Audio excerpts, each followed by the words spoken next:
Hey man, what's going on? What do you mean the Covenant's on Earth? Holy shit! Game start.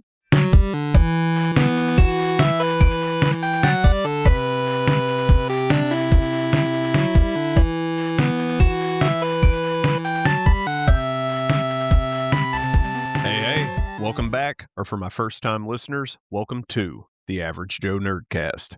I'm Nate, and this is the show where we dig into the games, movies, and memories that shaped us.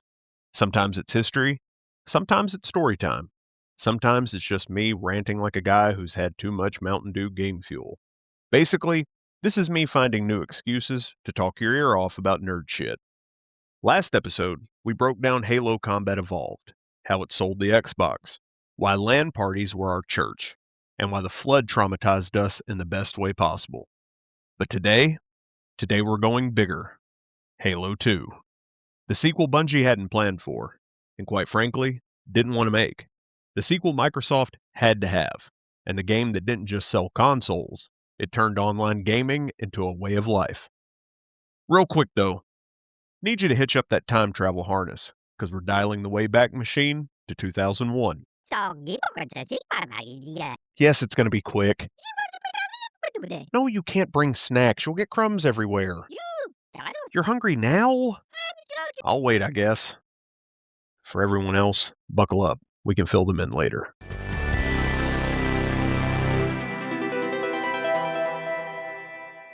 So picture this. Halo Combat Evolved just dropped. Bungie's riding high. But full disclosure, they're wrecked. They'd pulled off the impossible, building a console shooter that actually worked, and in doing so, sold the Xbox itself. Inside the studio, the mood wasn't, hey guys, let's plan a sequel. It was more like Arnold Schwarzenegger at the end of Terminator 2, missing an arm, beat all to shit, most of his skin torn off, saying, I need a vacation. Right before he's lowered into a vat of molten steel. Some folks at Bungie thought Halo had said all it needed to with Combat Evolved, and they wanted to make something new. Microsoft, on the other hand, nope. Halo wasn't just a game. It was the Xbox. CE was the killer app that gave Xbox life. A sequel wasn't optional. It was the crown jewel they demanded. And so Bungie got shoved right back into the fire. Expectations were through the roof.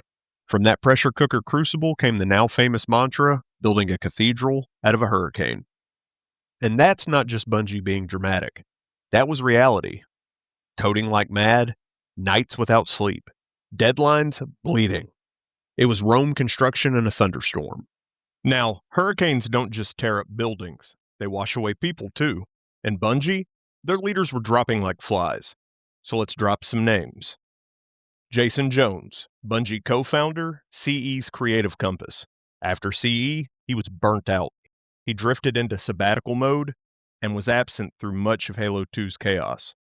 Bungie even had a cardboard cutout of him they'd bring to meetings just to joke like leadership was still in the room. Fun fact, fans claim you can spot that cutout tucked into Gravemind on Legendary. Alex Seropian, Bungie's business brain and glue guy. He quietly bowed out in late 2002. This was the dude who bridged Bungie and Microsoft, and without him, tensions rose. His exit handed Bungie more politics than Polygon Crunch. And Joseph Staten, the cinematic scribe, the voice that gave Halo its soul. Right as Crunch hit, he went on extended vacation. His scripts were cobbled together between naps and burnout. And honestly, every one of them deserved a vacation. Bungie was in the mother of all crunches. Other projects were canceled. Teams were folded into Halo 2 development. People were bringing their dogs and their babies to the office just to survive. Cathedral in a hurricane? It wasn't just a metaphor. It was Tuesday.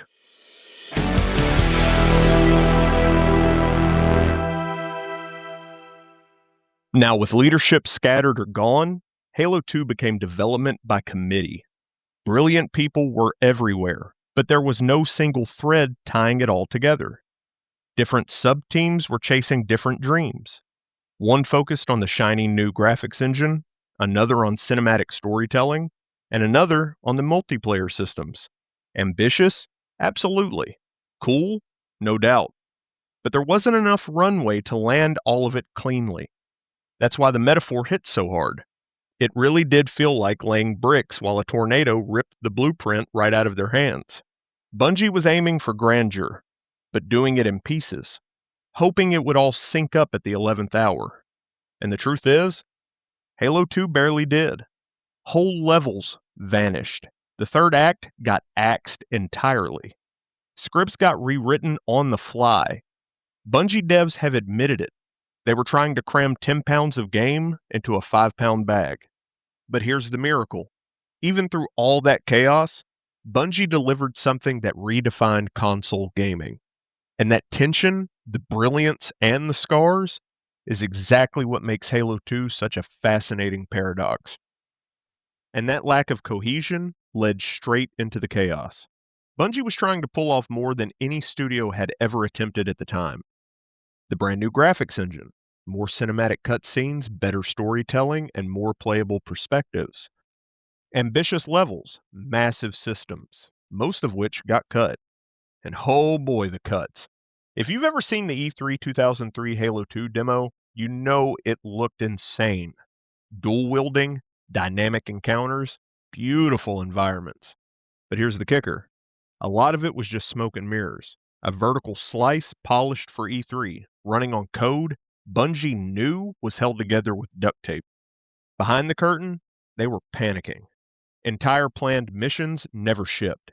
The whole third act where Chief and Arbiter team up on Earth, gone. Instead, Halo 2 ends with Chief on a ship saying, "Sir, finishing this fight." roll credits. That line is still burned into my soul. 3 years of hype for a to be continued. I remember sitting on my couch, mouth wide open, stunned that right when it felt like the story was on a never-ending uphill trajectory, tension mounting to a fever pitch, cut to black. Fans called it one of the cruelest cliffhangers in gaming. And Bungie, they knew it. They've admitted they were basically out of time, out of gas, and praying people wouldn't burn their offices down. And despite all that chaos behind the curtain, the hype machine didn't stop. If anything, it got louder. Which brings us to November 9th, 2004, the night Halo 2 took over the world. This wasn't just another release, it was a cultural event. Halo 2 pulled in $100 million in its first 24 hours. That's not video game money. That's Hollywood blockbuster money. Over 1.5 million pre-orders. Stores packed out. Lines wrapped around entire malls and plazas across the country. And here's the thing. Midnight launches back then were their own ritual. You didn't just click download at 11:59 p.m. while sitting in your PJs. Oh no. You had to earn it. You camped outside your local GameStop or EB Games or Blockbuster. Yes, the video rental chain participated in the midnight release as well. Everybody wanted a piece of the Halo 2 cultural pie. You stood in the cold, wrapped in hoodies, blankets, fueled by Slurpees and Doritos. You were talking to total strangers who, for that one night, felt like family. Everyone in line was buzzing about the same thing. Rumors, theories, which maps would be the best, whether dual-wielding would fundamentally break the balance of the game. Sometimes stores would make a party out of it. Trivia contests, pizza runs, or guys showing up in Master Chief cosplay made out of duct tape and Mountain Dew boxes. If you were lucky, your store raffled off a copy early, and you spent the rest of the line listening to people boo the winner while secretly hoping they'd trip on the way out. And when the doors finally opened, man, it was electric. You weren't just buying a game, you were stepping into history. Halo 2 was my very first midnight release, standing shoulder to shoulder with people I'd never met. Inside our local mall, all of us were buzzing with the same excitement. The GameStop clerk behind the counter, they looked like they wanted to die. But for us, it was Christmas morning on steroids. Did I rip the shrink wrap in the parking lot? You bet I did. Did I even glance at the bonus features in the collector's edition? Hell no. The war for Earth couldn't wait. And here's a detail that might blow some Gen Z minds. A lot of us skipped school or work the next day. Or else you'd roll into homeroom half dead smelling like Mountain Dew and Hot Pockets. So yeah, a lot of us just woke up too sick for responsibilities, with what we'll just generously call the Halo flu. Teachers knew it, bosses knew it, but nobody really stopped it. Funny thing, years later, Call of Duty straight up borrows from that culture. Remember the Replacer commercials with Peter Stormare or the official COD Sick Notes campaigns? Yeah, that DNA traces right back to Halo 2. Bungie and Microsoft made skipping work for a video game a badge of honor. And that's the part of launch culture I think we've lost. Today, you preload a week in advance, the download unlocks at midnight, and boom, you're in. Convenient? Sure, but it's just not the same. You don't get the shared hype of a crowd chanting, Halo, Halo, Halo, in a mall parking lot at midnight. You don't get the dude in Spartan armor shaking hands with little kids. You don't get the bragging rights of standing in the freezing cold for hours just to be the first in your crew with a disc. Halo 2's midnight release wasn't just a game, it was a rite of passage.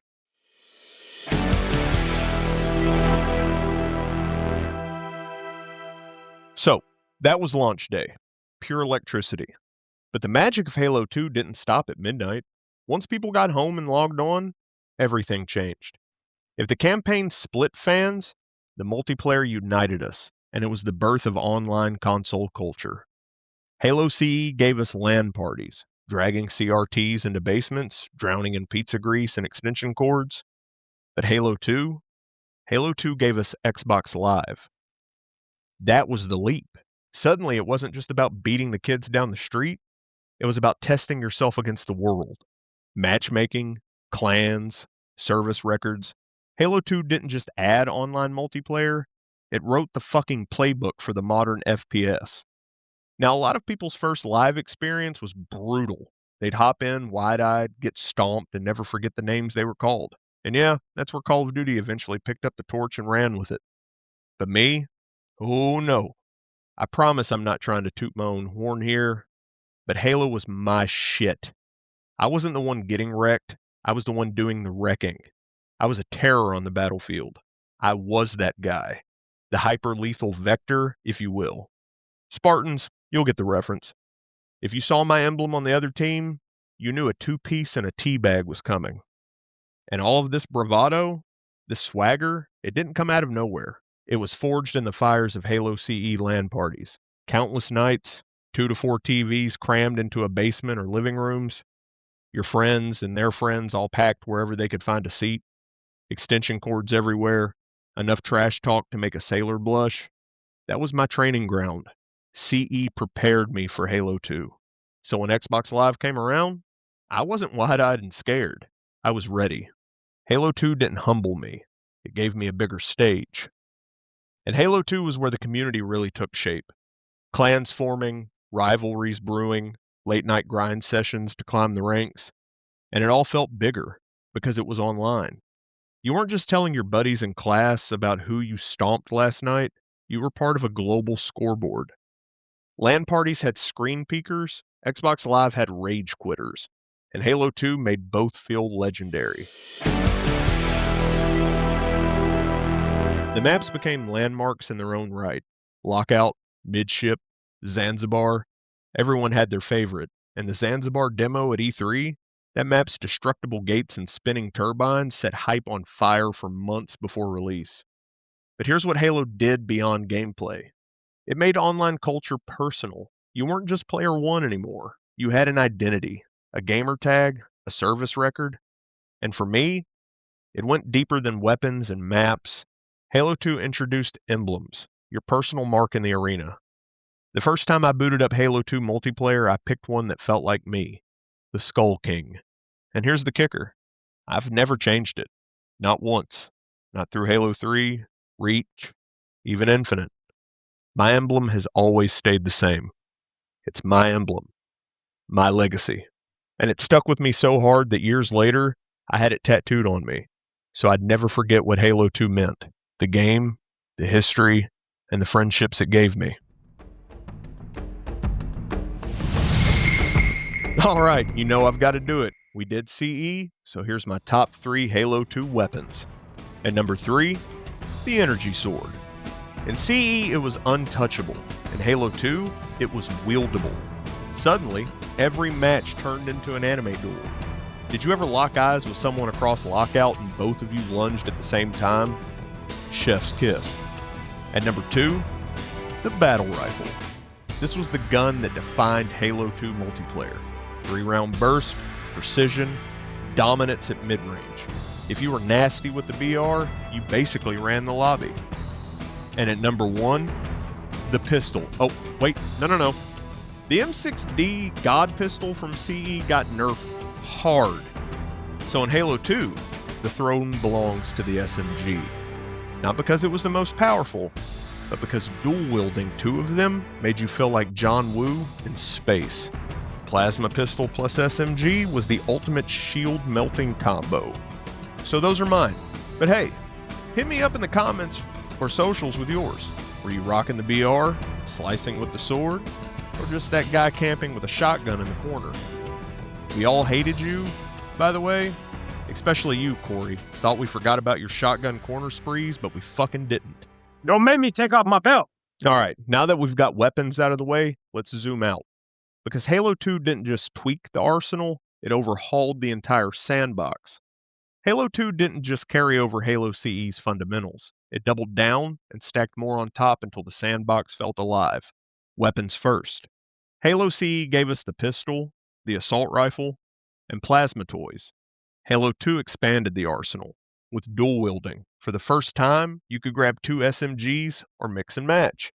Plasma pistol plus SMG was the shield strip headshot combo. New human weapons. The battle rifle, the BR-55, became the gun of Halo 2 multiplayer. That 3-round burst defined an era. The SMG replaced the pistol as your starter. The shotgun returned, nastier than ever. Snipers, still gods. There was also new Covenant weapons. The Brute Shot let you lob grenades like a madman. The Energy Sword finally became wieldable, turning CQC into anime duels. The Carbine gave the Covenant their precision rifle equivalent to the BR. It wasn't just more guns.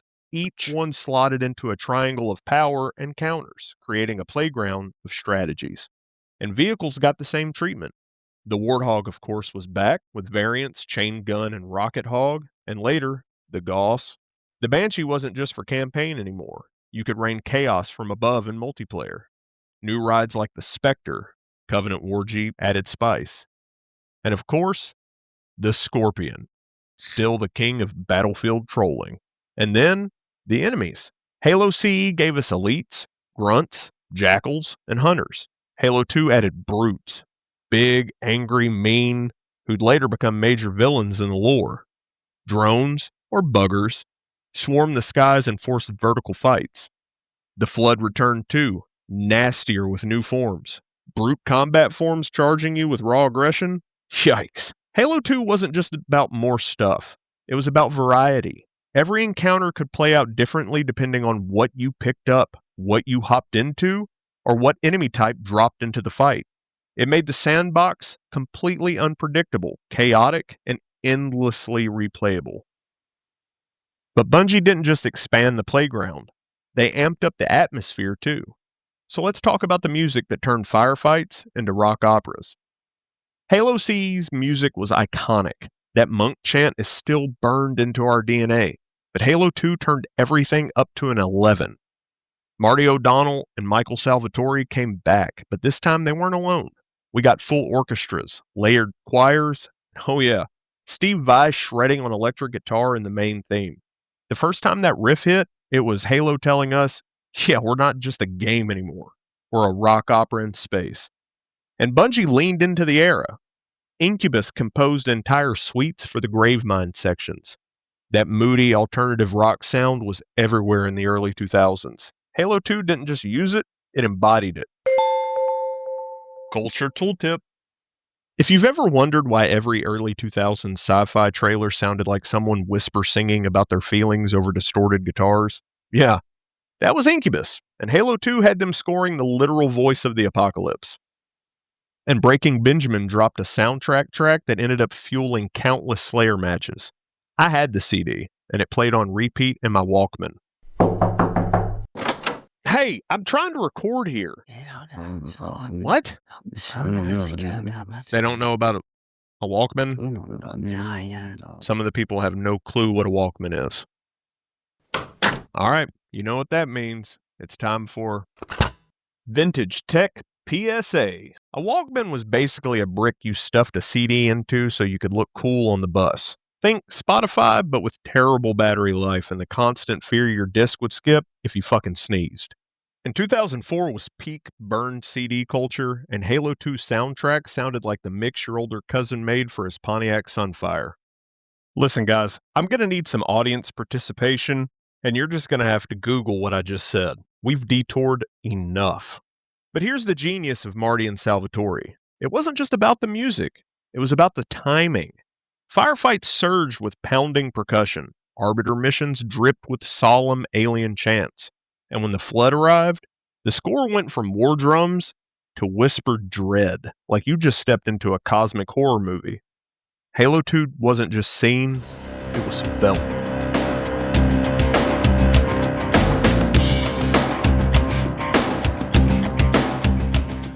But it wasn't just the sandbox or the music that got bigger. The talent did too. Bungie went Hollywood. Time for some more name drops. Keith David as the Arbiter, Goliath in Gargoyles, Captain Anderson in Mass Effect.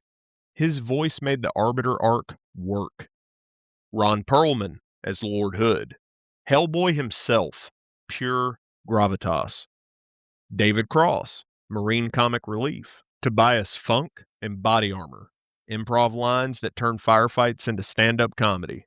Michelle Rodriguez and Orlando Jones also played Marines. Tough as nails energy and snark sprinkled across the ranks. Kevin Michael Richardson, the Brutes, the VA powerhouse behind Trigon, the Joker, Goro. In Halo 2, he gave the Brutes their terrifying roar. D. Bradley Baker as the Gravemind, already big in animation, with credits spanning from Cow and Chicken to SpongeBob. This was one of his first major video game villain roles. Later, he became the voice of the goddamn clone troopers in Star Wars: The Clone Wars. Gravemind's booming poetic cadence still haunts. Laura Prepon as Spartan Kelly 087. Donna from that 70s show voicing Kelly in bonus lore tied to the multiplayer map pack. It wasn't campaign, but a cool expanded universe nod. And Steve Bloom as background voices. Spike Spiegel from Cowboy Bebop, Wolverine in X-Men Evolution, and yes, Tom on Toonami, which means the same guy telling you to stay tuned for Dragon Ball Z was also voicing soldiers dying in Halo firefights. And here's where it gets hilarious. Bungie would swing from Keith David's gravitas straight into a David Cross Marine cracking a fart joke. Gravemind booming Shakespearean dread, then some background Marine mutters, "Man, this sucks." That tonal whiplash, totally unintentional, but it's peak Bungie, and it's why Halo never slid fully grimdark like Gears of War.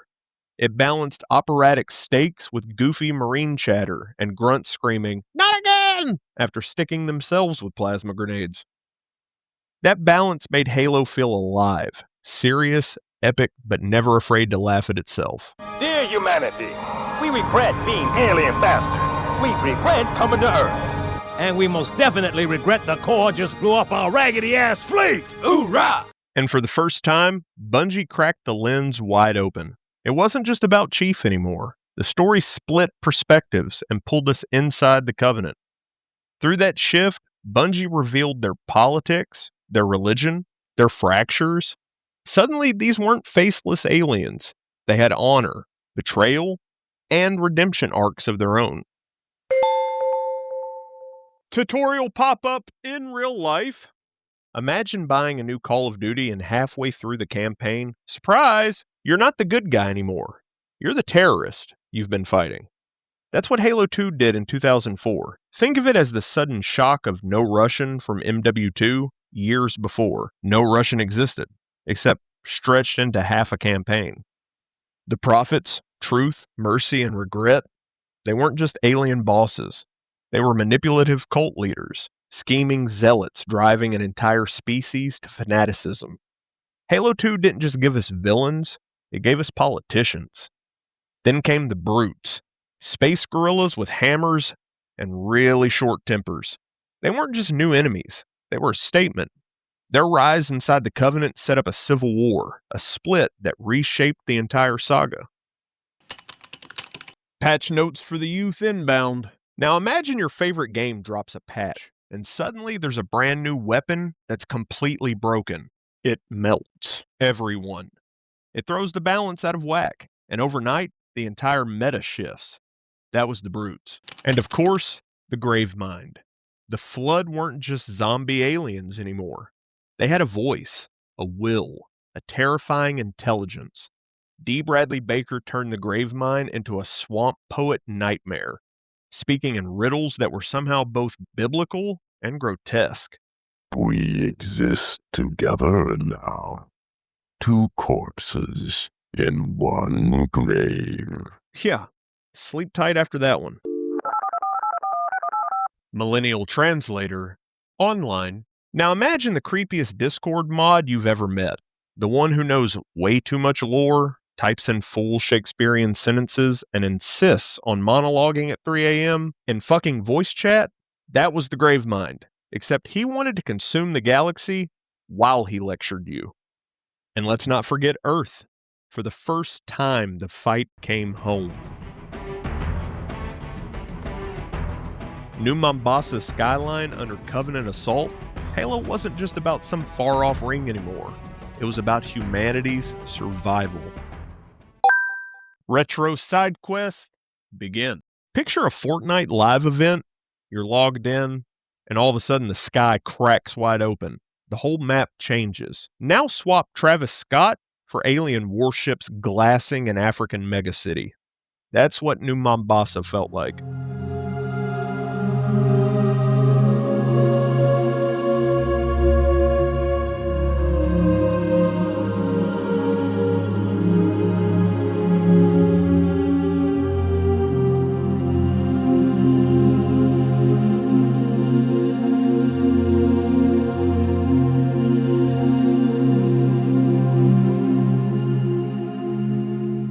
So let's dive a little deeper, because one of Bungie's boldest moves wasn't a new weapon or a new map. It was the Arbiter, a perspective shift that changed the series forever. For the first time in Halo, you weren't just Master Chief, you were the enemy. Enter the Arbiter, a disgraced Covenant elite, stripped of rank after Halo CE's ring world blew up. Instead of execution, though, he's given redemption by becoming the Arbiter, a holy suicide soldier sent on missions no one's expected to return from. And this was huge. Suddenly, Halo's villains weren't just faceless aliens to mow down. They had culture, religion, a civil war brewing under the surface. And Bungie went all in on showing you that perspective. You infiltrated heretic bases, Covenant fighting Covenant. You uncovered the Prophet's manipulations, religious zeal mixed with political scheming. You fought the Flood alongside Covenant troops. Enemies turned allies in the face of something much, much worse. It was a bold storytelling swing, and honestly, it could have backfired. Splitting screen time away from Chief, the guy on the cover, was risky as hell.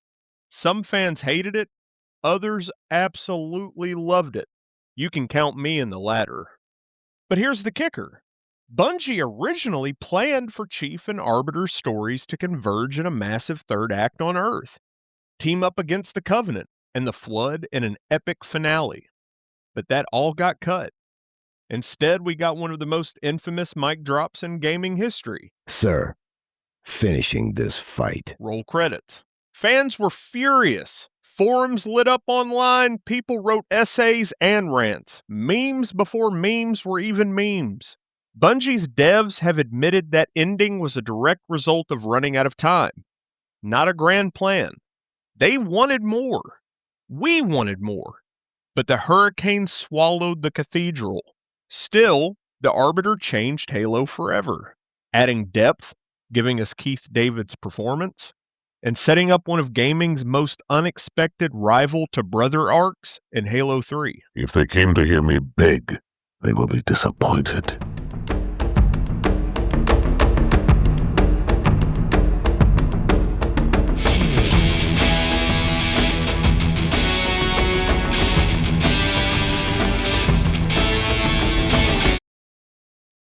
Kinda heavy stuff, right? So let's come up for air before we hit the finish line. Time for another classic list. My top 3 Halo 2 vehicles. At number 3, we've got the Ghost. Fast, floaty chaos.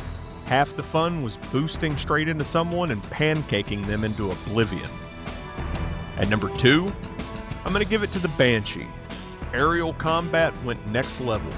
Pulling flips, bombing bases, the Banshee was freedom until a BR ruined your whole day. And at number 1, giving it to the Warthog. Still undefeated. Driver, gunner, and the poor sap yelling, "Don't flip it!" as you ramp off a cliff. Nothing beats two hogs colliding mid-CTF run. What's your ride or die? Ghost Menace? Banshee Ace? Or the Warthog guy flipping it every 10 seconds? All right, now that that's out of the way, we're back on track. Because Halo 2 wasn't just epic on the disc, the hype machine around it was next level.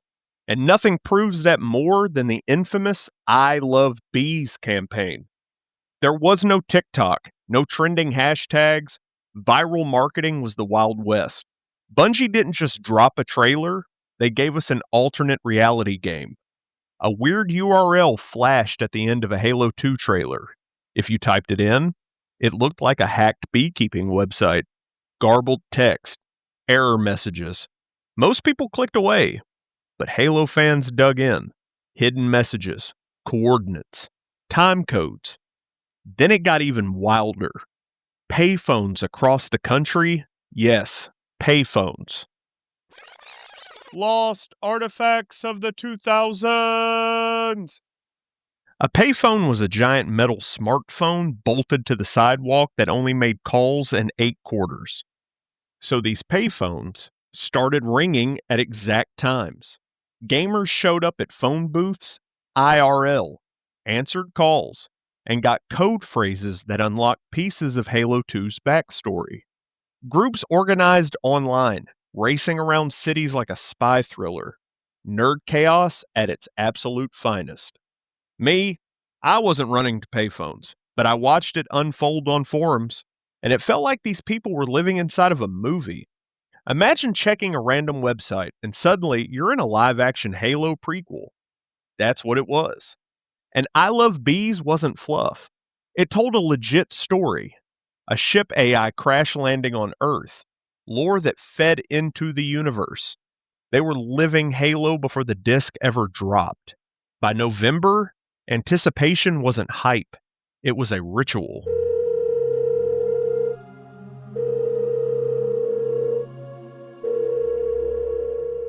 So here's the thing about Halo 2.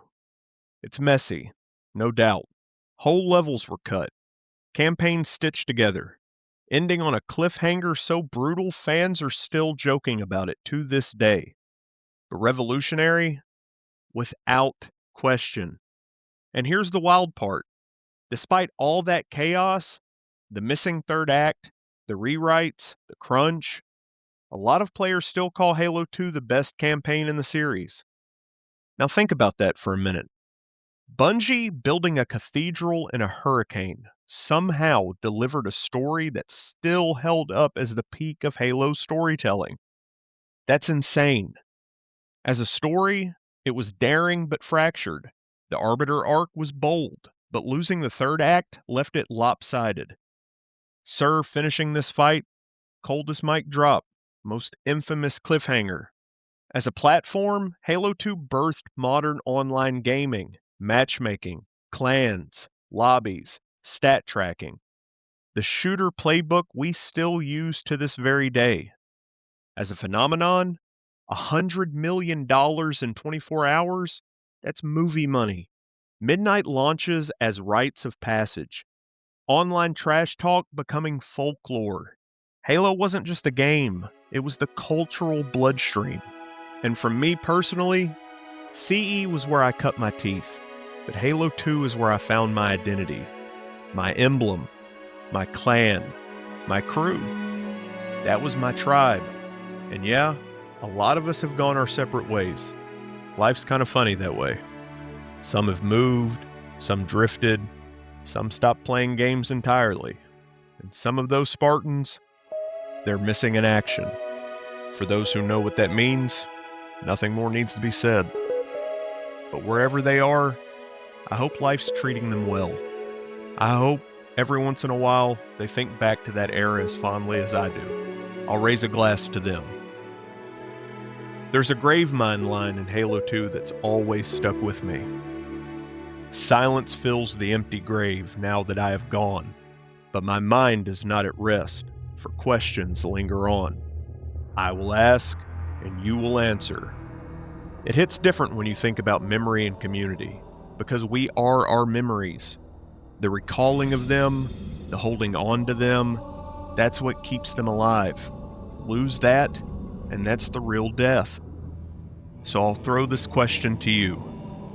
Who was your Halo 2 tribe? Do you still keep in touch? Or are they also missing in action? Share your stories. Those memories deserve to live on. And that's why Halo 2 sticks so hard. It isn't just pixels or leaderboards. It's the memories, the friendships, the tribe, the fact that even now we're still telling those stories. Xbox Live nights weren't just about ranking up. They were about friendships, rivalries, and the tales you retold the next morning. Honestly, Halo 2 taught me what community and gaming could look like. The good, the bad, the absolute hilarious. More than a game, it was an era. Without Halo 2, you don't get COD 4's dominance. You don't get Destiny raids or Fortnite seasons. You don't get the online playbook we still use today. Halo CE proved Xbox mattered. Halo 2 turned Xbox into a cultural juggernaut. And for me, it cemented gaming as something bigger than a hobby. It was a community, an identity, a legacy I literally carry with me to this day. So that's Halo 2. Brilliance and chaos, side by side. And honestly, that's what makes it completely unforgettable.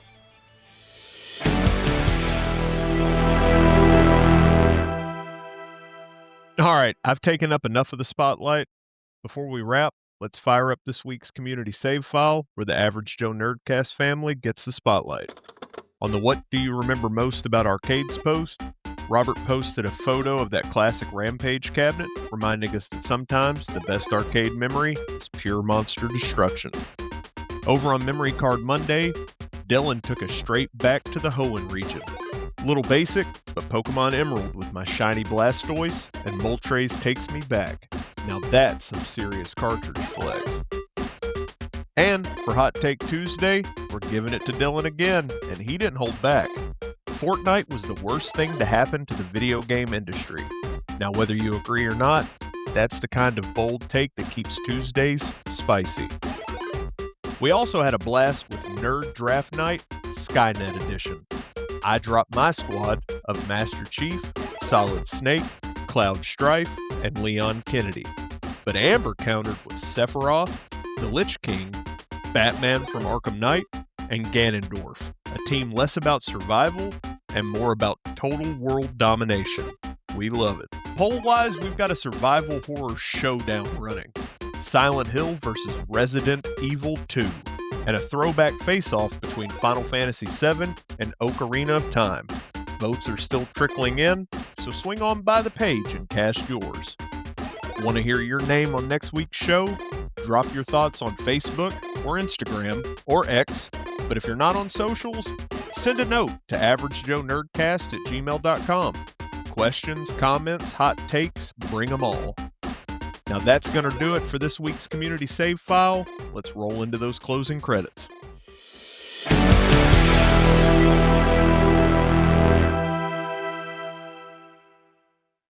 And that's going to do it for this episode of the Average Joe Nerdcast. Shout out to my Forever Player 2, and shout out to Cap for giving me the push to finally press record. Shout out to my partner over at the Challenge Arena. Thanks, bro, for holding the fort down while I ramble into this microphone. And shout out to Pickle, because I don't fucking know. But most importantly, thank you, the listener. Please like, follow, rate, review, and share the show. And if you want to keep the conversation going, follow Average Joe Nerdcast on Facebook, Instagram, or X. That's where the community lives. And who knows, your comments might even show up in future episodes.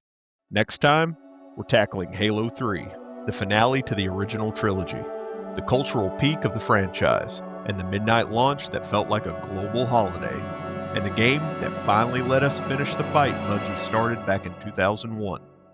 And don't worry, we'll get to ODST and Reach later down the road. Until then, stay gold, nerd bold. Game over.